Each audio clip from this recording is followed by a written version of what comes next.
The International Committee of the Red Cross presents Yemen, Land of Suffering, a production of the ICRC Information Service.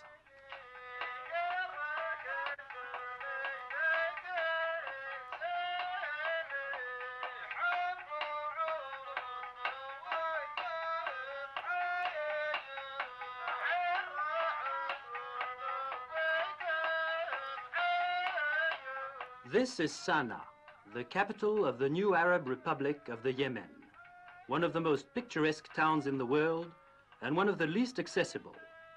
The high surrounding mountains, although arid, account for this area's relatively healthy climate.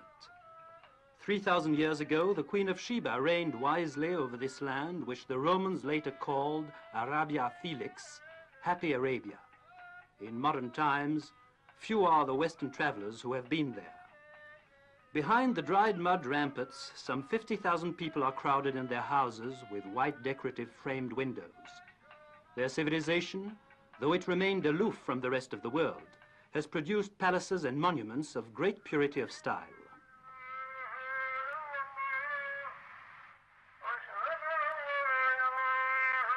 Who could remain indifferent to the beauty of the great mosque and its minarets, marvels of Zaydiya architecture?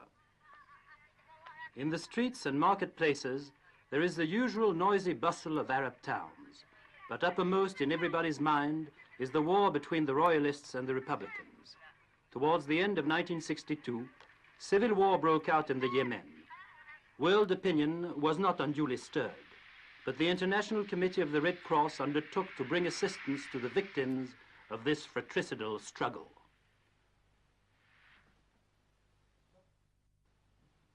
True to its tradition of neutrality and impartiality, the ICRC felt it had a duty to be present, both among the tribes which had remained loyal to the Imam el-Badr and among the Republicans and their Egyptian allies.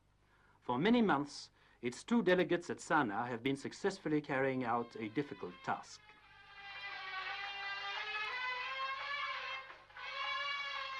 On this side of the front, however, no medical assistance from the Geneva Committee was required. The medical service of the United Arab Republic operates several hospitals for its troops and the Yemeni population. It is not the Red Cross which is in evidence here. The ambulances are marked with the sign of the Red Crescent. But although the emblem is different, the spirit is the same. Whether Republican or Royalist, in suffering, men are united in brotherhood. This hospital under canvas, a few miles from the mountainous region held by the royalist tribes, is not far from the fighting. The atmosphere of calm is deceptive. Sheltered from the blazing sun lie men in pain, some perhaps dying. But there are also men who still follow the example set by Henri Dunant 100 years ago.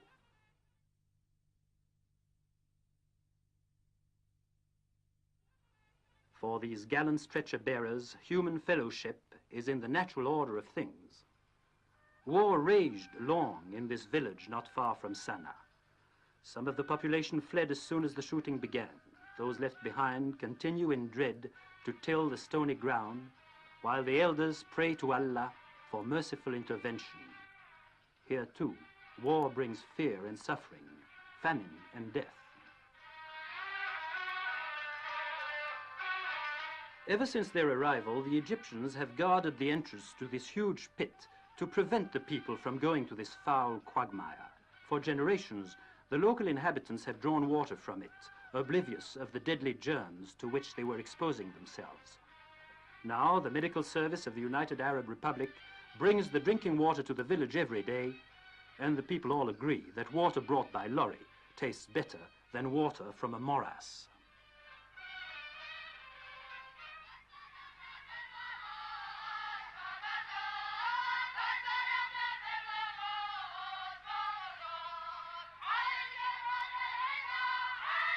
Every morning in Sana'a, these 600 war orphans go singing to the milk center.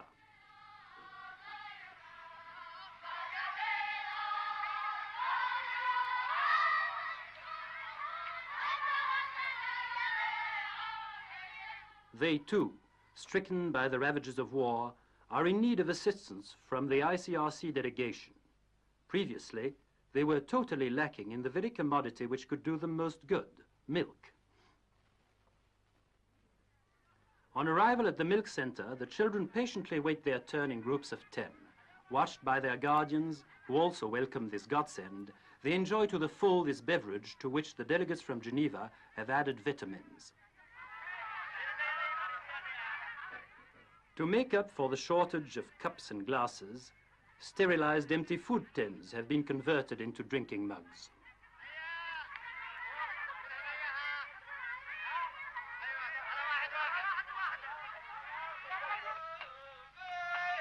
Other countries, other customs.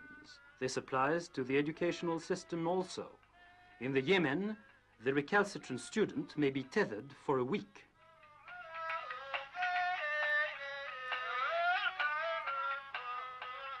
"200 boys are living in this palace at the Republican government's expense.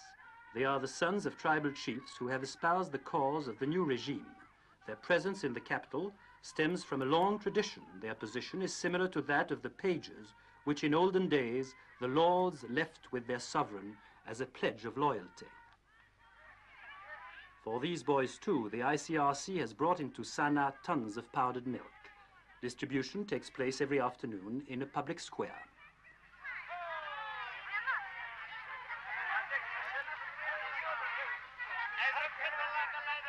Tomorrow, these children of the young republic will form the elite of their country, which for centuries has remained on the fringe of progress. Behind these barred windows are some special internees awaiting better days. These are women of the royal family. The Red Cross delegates regularly bring them relief and news of their relatives.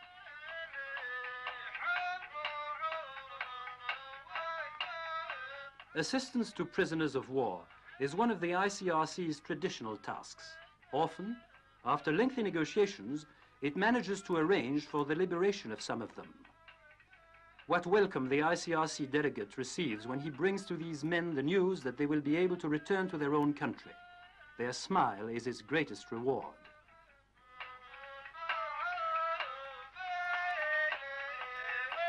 This moment of joy, they owe it to the universally respected emblem flying here high in the Sana'a sky. In the north of the Yemen, there was neither equipment nor personnel for the care of the royalist wounded. The ICRC undertook an even heavier task than in Sana'a, the setting up of a field hospital at Ukt.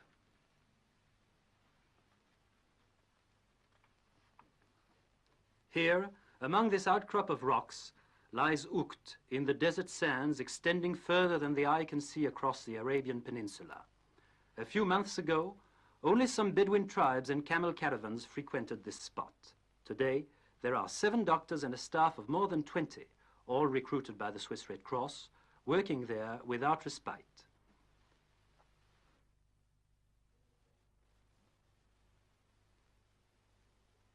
Every day, the royalist wounded and sick converge upon this canvas village, making their way by lorry, camel, donkey or foot to this haven of human fellowship. For most of them, it is the first time in their lives that they have seen a doctor.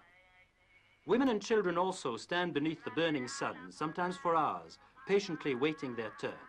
Often, they are accompanied by their husbands. And even when time passes slowly, they remain patient in the traditional way of the Orient. Each month, over 1,000 patients, victims of war and sickness, go into this polyclinic tent.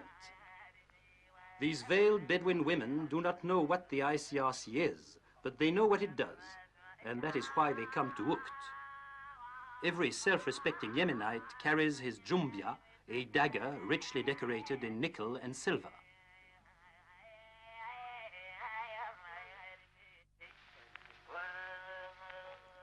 One of the most delicate tasks facing the head of the hospital is to maintain good relations with the local dignitaries.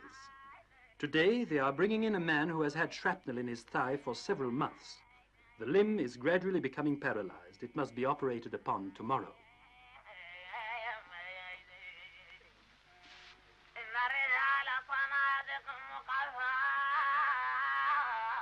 Twice a day, the doctors visit the ward tents in which the most seriously injured are lying.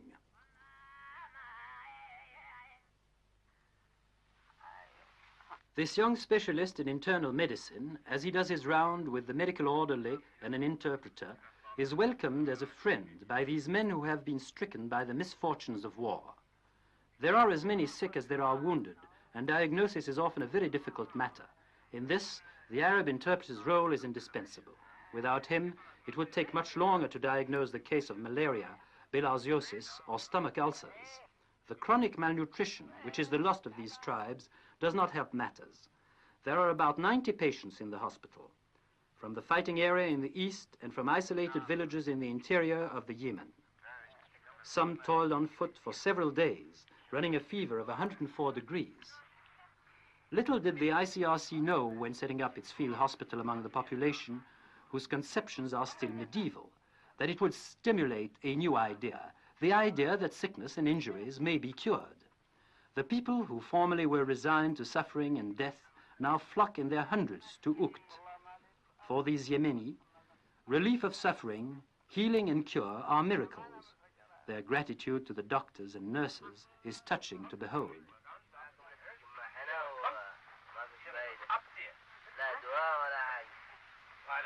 Shukran, shukran, thank you, they repeat after being tended by the man in white.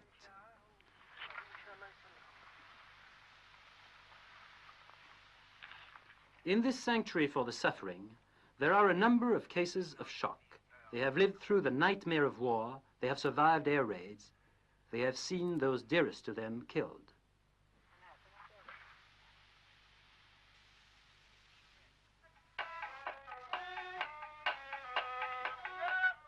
Microscopic analysis when the temperature is over 120 degrees in the shade is no easy matter, as this medical assistant has found out. But perhaps her life depends on the accuracy of her work. Hundreds of patients have been under this modern X-ray apparatus in this tent. This warrior undoubtedly finds it very extraordinary. But why should he be afraid? He has faith in his God and confidence in those who are nursing him.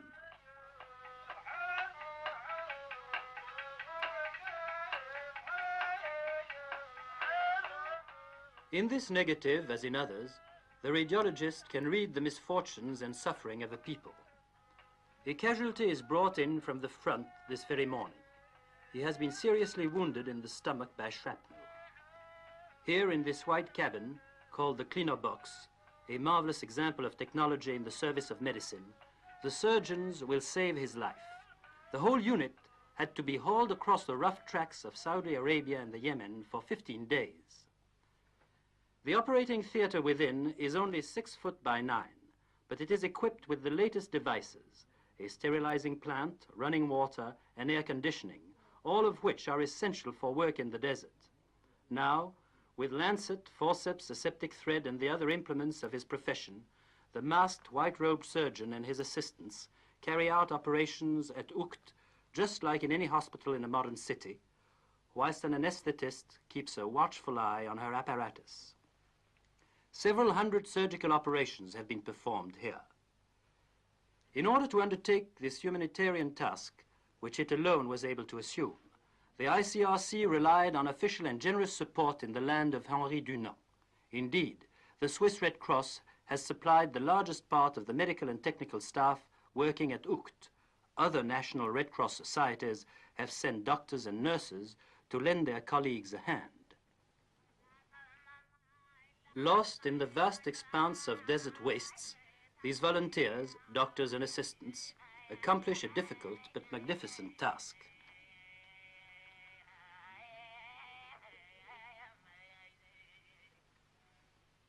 Before coming here, this nurse served the Red Cross cause in the Congo and in Nepal.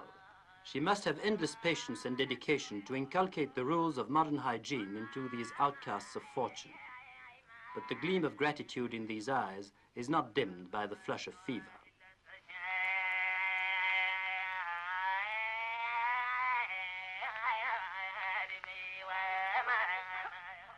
This Bedouin woman, the mother of several children, has seldom had an opportunity to wash with soap. This, for her, is indeed a luxury.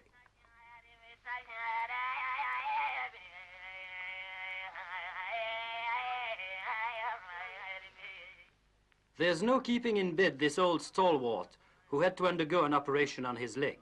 He soon became a popular figure in this little colony at Ukt.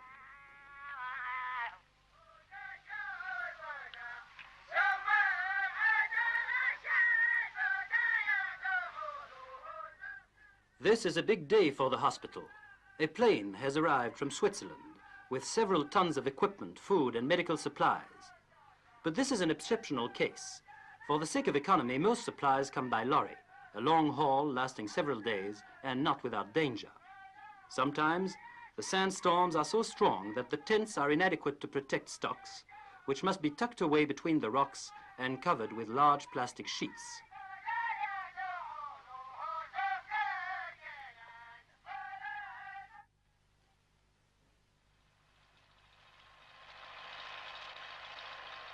There are two electric generating units, one to operate the cleaner box, the other a source of power for the lighting in all the tents.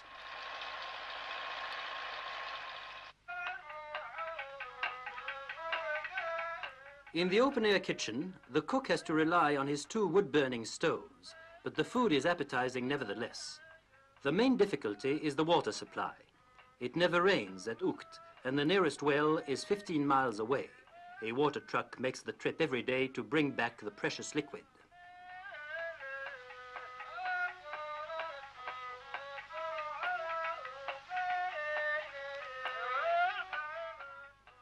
The running of this hospital in the desert requires a staff of 30 people and a great deal of money. It also requires a high ideal, even for the most humble of chores. The stress of work and the tropical heat make it impossible for the members of the medical team to stay for more than 3 months at Ukt.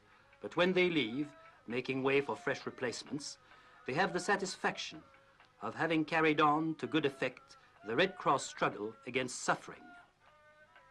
Thus, day after day, in this bruised and battered country, the men and women of the ICRC are at work so that, in the words of Henri Dunant, the world shall not perish in hate.